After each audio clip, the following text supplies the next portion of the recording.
히스기야의 기도 열왕기하 20장 1절에서 6절까지 말씀을 중심으로 하나님 말씀을 전합니다. 제가 지난주에도 열왕기 18장을 중심으로 히스기야 왕에 대하여 말씀드렸는데 오늘도 한 번 더 말씀드립니다. 히스기야는 제2의 다윗이라 불릴 정도로 다윗 이후에 다윗처럼 하나님 앞에 정직하고 의롭게 살아갔던 대표적인 왕이었습니다. 그 앞장 부분에 보면 아수르의 왕이 보낸 랍삭의 장수가 유대에 쳐들어와서 하나님을 희롱하고 왕과 백성들을 희롱할 때에 다른 어떤 방법으로도 그 해결하지 않고 히스기야 왕은 그 편지를 들고 골방 앞에 들어가 기도하며 이를 해결해 나가는 그런 왕이었습니다. 지난주에도 살펴보았지만 열왕기하 18장 5절 이하에 하나님께서는 이 히스기야를 어떻게 평가하고 계시는가? 그의 전후 유다 여러 왕 중에 그러한 자가 없었다. 여호와께서 연합하여 그에게서 떠나지 아니하였다. 여호와의 명령하신 계명을 지켰다. 그리고 마침내는 18장 7절에 여호와께서 그와 함께 하심에 그가 어디로 가든지 형통하였더라. 다윗에게 말씀하셨던 그 말씀을 그대로 하고 있습니다. 그가 어디로 가든지 여호와께서 형통하게 하셨더라. 지난주에 그러면서 여러분들에게도 형통함이 있기를 축복했습니다. 그런데 오늘 본문에 와서 내용을 보니까 1절에 그때에 히스기야가 병들어 죽게 되매 그랬습니다. 죽을 병에 걸린 겁니다. 1절에 계속해서 이사야 선지자가 그에게 나와서 그에게 이르되 여호와의 말씀이 너는 집을 정리하라. 내가 죽고 살지 못하리라. 청천벽력 같은 이런 말이 어디 있습니까? 아니 어디를 가든지 형통할 거라면서 지금 이런 일을 당한 겁니다. 여러분들 주혜종 목사님이 기도하면서 하나님 말씀 들었는데 우리 권사님 지사님이 얼마 못 산답니다. 주의를 정리하시지요. 이렇게 여러분들에게 말을 한다면 어떤 심정이겠어요? 하늘이 무너지고 멘붕 상태에 빠지지 않겠습니까? 이것이 사람들의 대부분의 반응이에요. 죽음을 연구한 학자들이 유명한 다부다 모델이라는 것을 발표했어요. 이게 뭐냐면 사람들이 시한부 선고, 질병으로 곧 죽는다라고 하는 선고를 받으면 사람들의 반응의 패턴이 거의 일정하다는 겁니다. 먼저는 부인하는 단계이죠. 아니야, 이거 지금 잘못 판단할 거야. 의사가 지금 오진한 걸 거야. 무슨 착오가 있겠지. 이것이 부인하는 단계고, 두 번째 찾아오는 단계가 분노의 단계입니다. 아니 왜 하필 이런 병이 나에게만 걸렸어? 왜 하나님은 나에게 이런 못된 병을 걸리게 하셨어요? 내가 남들보다 무슨 죄를 더 졌다고? 이렇게 화가 나는 단계가 분노의 단계예요. 그 다음의 단계가 거래의 단계가 찾아옵니다. 하나님 이번만 한번 살려주시면 제가 재산의 얼마를 하나님 앞에 바칠 테니 저를 살려주세요. 죽음을 지연시키려고 갖가지 타협하고 이렇게 거래하는 그런 마음, 낫게 하시면 열심히 충성하겠습니다. 이런 기도, 이런 단계가 찾아온다는 거예요. 그 다음의 단계가 우울의 단계가 찾아온다. 아이고 내가 이제 죽고 나면은 남게 될 가족들이 앞날이 걱정된다. 아이고 내가 이렇게 죽을 줄 알았으면 좀 더 알차게 살걸. 자책하는 단계, 우울의 단계가 찾아오죠. 그런 과정을 거쳐 제일 마지막으로 수용의 단계가 찾아옵니다. 이제 너 죽음을 피할 수 없는 일이구나. 그리고 마음으로 준비하고 받아들이게 되면서 이 세상을 떠난다는 것이 보통 사람들이 다 걸어가는 길입니다. 물론 끝까지 받아들이지 않고 이를 악물다가 죽어가는 사람도 있습니다. 자, 이런 모든 사람들이 대부분 이렇게 질병을 통해서 죽음을 맞이하게 되는데, 오늘 히스기야는 다른 사람들과 다른 길을 걷고 있어요. 이렇게 죽음의 선전포고 앞에서 정말 어떻게 했느냐?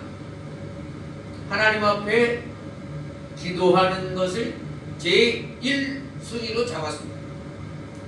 앞서서 말씀드렸듯이 히스기야는 어느 왕보다도 다윗처럼 의롭고 정직하게 살아왔다고 말씀드렸습니다.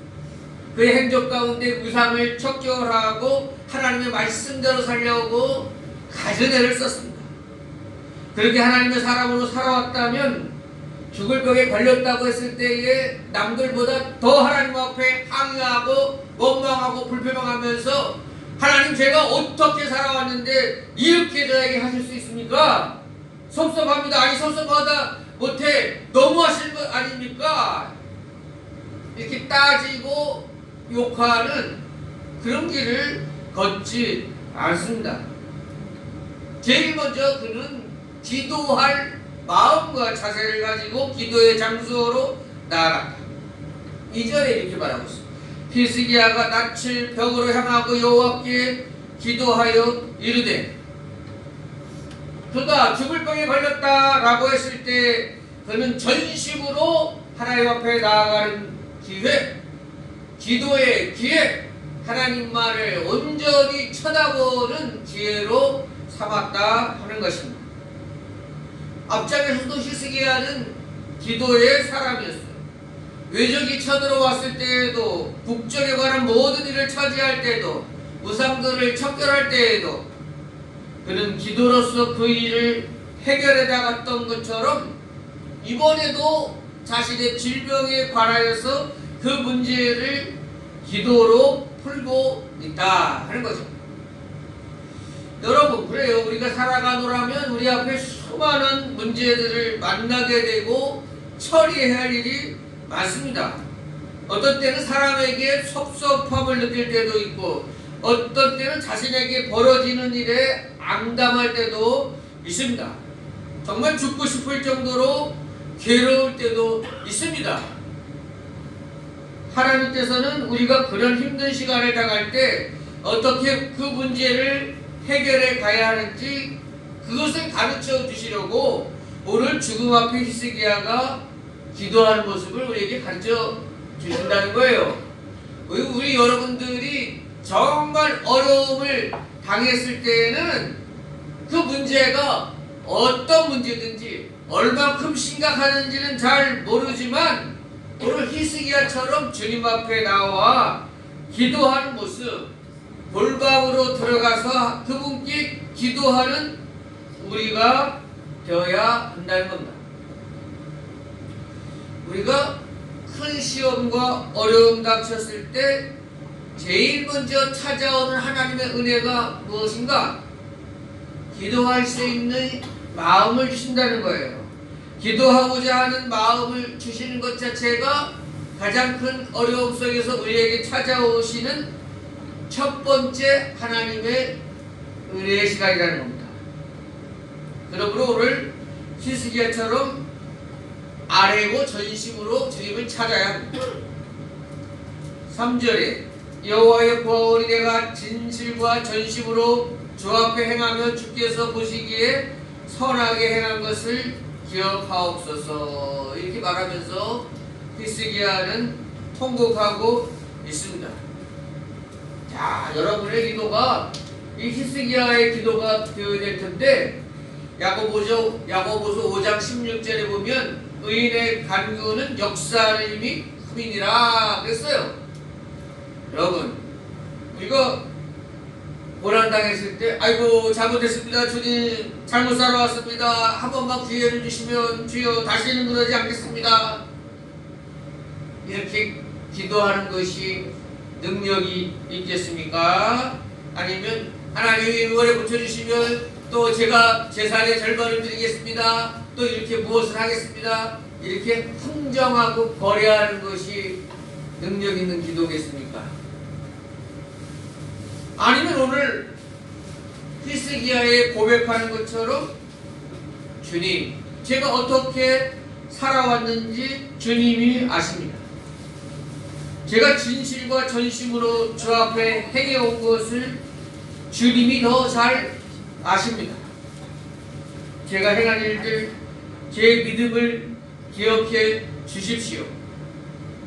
이렇게 의인의 간구가 역사하는 힘이 크다고, 여러분들도 평소에 이렇게 하나님 앞에 할 말이 있는, 기도할 제목이 분명한 여러분의 모습이 된다면 더욱더 큰 기도의 능력이 나타날 줄로 믿습니다. 오늘 우리는 이 히스기야의 병고침의 기도를 통해서 깨닫게 되는 바는, 하나님께서 지금 히스기야를 죽이려고 병이 되게 하신 것이 아니라는 거예요. 히스기야를 죽이시려고 하는 것이 아니고 다시 전적으로 기도하는 자리에 앉게 하시려고 하는 것이고, 하나님께서 우리의 기도를 들으시는 분이심을 분명히 알려주시고자 하는 의도가 더욱 크다는 것입니다. 오늘 5절에도 하나님께서 여호와의 말씀이 내가 내 기도를 들었고 내 눈물을 보았노라, 내가 너를 낫게 하리니, 이것이 중요한 거예요. 여러분 잘 들어보세요. 히스기야는 우리가 잘 알고 있다시피 기도함으로 생명을 15년 더 연장받았습니다. 병고침이 일어났습니다. 그러나 우리가 지금 이 보는 입장에서는 어떻습니까? 15년을 더 살았다 그래서 그게 무슨 큰 의미가 있습니까? 역사적으로도 15년 동안 뭐 별다른 일을 해냈겠습니까? 별 차이가 없는 것입니다. 또 죽을 인생인 것입니다. 그래서 우리가 히스기야의 생명을 15년 더 연장받았다, 우리가 어려움 당할 때 우리가 기도하면 우리 생명을 연장받을 수 있다, 병을 고칠 수 있다, 물론 이 부분도 붙잡고 기도할 힘이 나오지만, 더욱 중요한 것은 하나님은 우리의 기도를 들으시는 분이다, 하나님은 우리의 눈물을 보시는 분이다, 하나님은 우리의 기도에 응답하시는 분이다, 이것을 깨달으라 하는 것입니다. 5절에 다시 한번 말씀하셨잖아요. 여호와 말씀이 내가 내 기도를 들었고 내 눈물을 보았노라, 내가 너를 낫게 하리니, 여러분의 기도를 들으신다는 거예요. 여러분의 눈물을 보신다는 거예요. 여러분들을 낫게 하신다는 거예요. 기도를 듣고 낫게 하신다는 거예요. 내가 열심히 빌었기 때문에 노력으로 낫게 하는 게 아니라 내 마음을 받다, 내 눈물을 받다.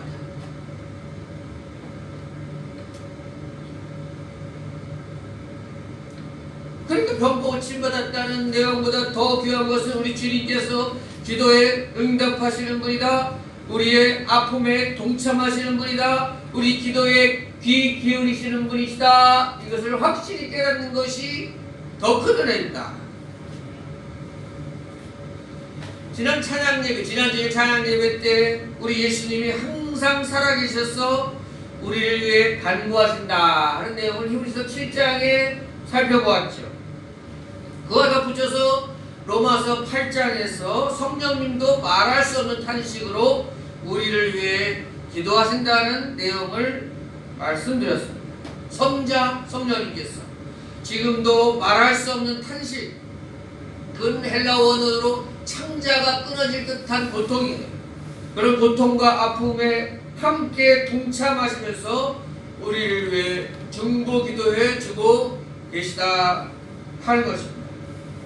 그러므로 우리가 어떤 질병, 우리 어떤 아픔을 하나님이 허락하심은 우리를 전적으로 기도하는 자리에 다시 서게 하심이며, 그 자리에서 나 혼자 이렇게 힘들어하는 자리가 아니구나, 나 혼자만 이렇게 외롭고 고통당하는 자리가 아니구나, 이 고통의 자리에서 나와 함께 기도하며 신음하시며 나를 위해 중보 기도하시는 성령님이 계시구나, 그 예수님이 또한 계시구나, 그 기도하고 계시는 예수님을 만나라, 영적으로 만나라 하는 명령인 것입니다.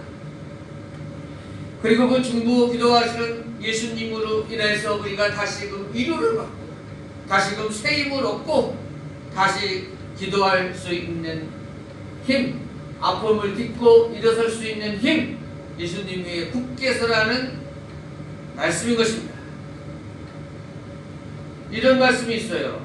하나님은 기도를 통해서 자신의 평강을 우리에게 주신다.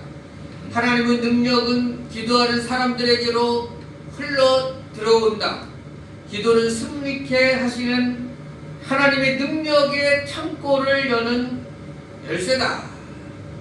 그렇습니다.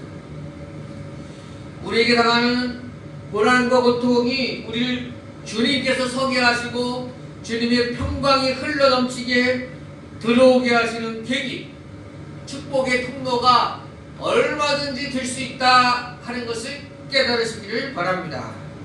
그래서 슬픈 자리에서 앉아서 울고 있지만 마세요. 아이고 이건 뭐 이제 끝장이구나, 길이 안 보이는구나, 그리고 포기해서는 안 됩니다. 기도하면서 그 길을 찾으셔야지. 하나님의 능력을 우리도 볼 수 있음을 알아야지. 히스기야 오늘 왕을 통해서 생명까지도 연장해 주시는 하나님의 능력을 경험해야지. 이게 비단 몇천 년 전에 있었던 히스기야에게만 일어나는 일이 아니라 오늘도 우리에게 전심으로 주님 앞에 기도하는 자에게 하나님의 능력이 나타나는 줄로 믿으시기를 바랍니다. 아멘. 1970년대에 우리가 잘 아는 새벽을 깨우리로다 김진홍 목사님, 청계천 판자촌에서 사역하시던 목사님 이야기를 우리가 잘 알죠. 이제 청계천이 다 판자촌이 철거되면서 나라에서는 그곳에 살고 있던 1200세대를 남양만 간척지, 바닷물을 메워가지고 땅을 만든 간척지로 1200명을 보냈습니다. 그때가 1977년도인데 이제 사람들과 함께 목사님도 이 바다를 메운 땅에 와서 농사 지으면서 살라고 하는 것이야. 그런데 농수산부에서는 이런 공문을 내려보냈어요. 금년에는 남양만 간척지 염도가 너무 높아서 염분 때문에 도저히 수확이 불가능할 것 같으니 이번 연도에는 벼를 파종하지 마십시오. 실패해도 우리가 책임지지 않습니다. 이런 공문이 내려왔어요. 각 마을 대표마다 모여가지고 회의를 하는데, 아니 그러면 벼를 심지 말라는 거는 좋은데 그럼 우리는 뭘 먹고 사나? 1200명이나 되는 사람들이 그러면 뭘 먹고 사나? 그러면서 아니 농수산부 장관이 농사를 짓나? 하나님이 농사 지으시지. 우리 뭐를 아주 충분하게 준비해가지고 도전이라도 해봅시다. 그대로 여기서 물러설 수는 없지 않습니까? 이렇게 말하는 거예요. 그래서 뭐가 말라주는 것까지 생각해가지고 3배까지 준비했어요. 뭐를 많이 준비한 거지. 그런데 뭐를 심어보니 안 일어나니까 뭐들이 그냥 소금기 때문에 빨갛게 타 죽어가는 겁니다. 2번, 3번 그렇게 뭐를 심었는데 다 타서 죽었습니다. 이제 더 이상 힘을 모두 없어요. 그대로 포기할까 하다가 그대로 굶어 죽을 수는 없으니 우리가 마지막으로 한 번만 더 해봅시다. 그래서 4번째 뭐를 충청북도까지 가서 구해왔습니다. 이제 정말 마지막입니다. 이렇게 마지막 네 번째 볼을 씹어놓고는 농민들이나 그 간천만 청계천 사람들이죠. 다 논둑에 나와서 앉았습니다. 그리고 다들 기도하는 거예요. 하나님, 이제 이거 죽으면 우리는 다 죽습니다. 1년 동안 먹을 거 하나도 없습니다. 하나못해 초등학교 1학년 애들까지 다 나와가지고 하늘을 쳐다보면서 하나님 비를 주셔야 되만 합니다. 와, 밤이 어두워지고 그래도 다 가지를 않고 하나님 비를 주셔야 됩니다. 목사님도 이렇게 기도했답니다. 하나님, 이번에도 뭐가 말라 죽으면 제가 어떻게 설교를 하고 예수님 살아계심을 이 아이들에게 뭐라고 가르칩니까? 밤을 새우다시피 온 사람들이 다 기도했습니다. 그 놀라운 일이 실제로 벌어졌습니다. 1977년도 그 다음날 새벽부터 비가 오기 시작하는데 소나기 같은 비가 열흘 동안 왔대요. 의심나면 찾아보세요. 기록. 열흘 동안 소나기 같은 비가 와서 논의 소금기를 다 씻어 내려가고 비가 그친 후에 뭐가 죽지 않고 잘 살아서 그 해에 농사지은 그 쌀을 가지고 밥을 지어서 다 같이 울면서 참 아름다워라 하나님의 은혜를 부르면서 햅쌀을 먹었다는 기록. 지금도 군청에는 그때의 농법을 기도농법이다 이렇게 해서 전해진다고 합니다. 하나님의 능력의 손길이 4,000년, 2,000년 전에 있었던 당군 신화와 같은 일이 아니라는 것입니다. 여러분 중에 혹시 하나님은 내 기도를 들어주시지 않을 거야, 이제 그 기도해도 아무 소용이 없는데, 그거는 사탄이 주는 말이에요. 그리고 아이고 하나님은 나는 기도할 줄 몰라. 기도하는 방법을, 여러분 기도 잘할 수 있는 방법이 뭔지 아세요? 기도를 많이 해보는 거예요. 그러면 점점 잘하게 돼 있는 게 기도입니다. 하나님은 내 기도를 들어주시지 않을 거야. 이게 온누리교회 새로 바뀐 그 이재훈 목사님이 이런 말 했더라고요. 하나님께서 가장 슬퍼하시는 말이 그 말일 거다 그랬어. 그 말이다 그랬어. 하나님께서 내 기도 들어주시지 않을 거야. 오늘 본문 5절에도 분명히 하나님은 우리의 기도를 들으시고 우리의 눈물을 보신다고 했습니다. 우리 당한 고난은 우리를 기도의 자리로 초청하시는 하나님의 손길이요, 더욱 큰 복으로 인도하시려는 하나님의 계획임을 믿어야 할 것입니다. 그리고 틈나는 대로 힘을 다하여 기도에 힘쓰는 올해가 될 수 있기를 바랍니다. 기도의 능력을 맛보는 기회가 될 수 있기를 바랍니다. 세상의 어떤 시간보다 내 주님 앞에 나와 기도하는 시간이 너무 좋고 너무 평안하고 너무 확신이 들고, 마치 사랑하는 애인 만나가지고 서로 이야기하고 대화 나누듯이 우리 주님을 초청해서, 우리 예수님을 초청해서 기도 시간에 주님 저와 대화하시죠, 주님 이러면서 말이요, 기도가 깊어지는 여러분들이 되시기를 바랍니다. 마지막으로 이런 말이 있어요. 기도는 철도 레일과 같다 그랬어요. 기관차가 아무리 힘이 세고 잘 달려갈 수 있는 능력이 있어도 레일이 깔려 있지 않으면 갈 수가 없는 게 기차예요. 하나님의 능력이 엄청나도 기도라고 하는 레일을 쫙 깔아야 거기에 기차 하나님의 능력이 들어온다는 거지.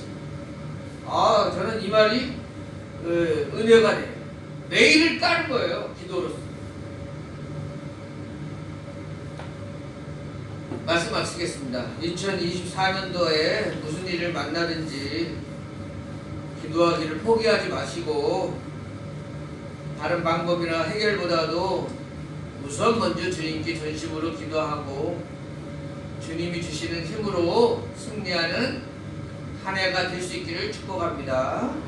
아멘. 우리 합심해서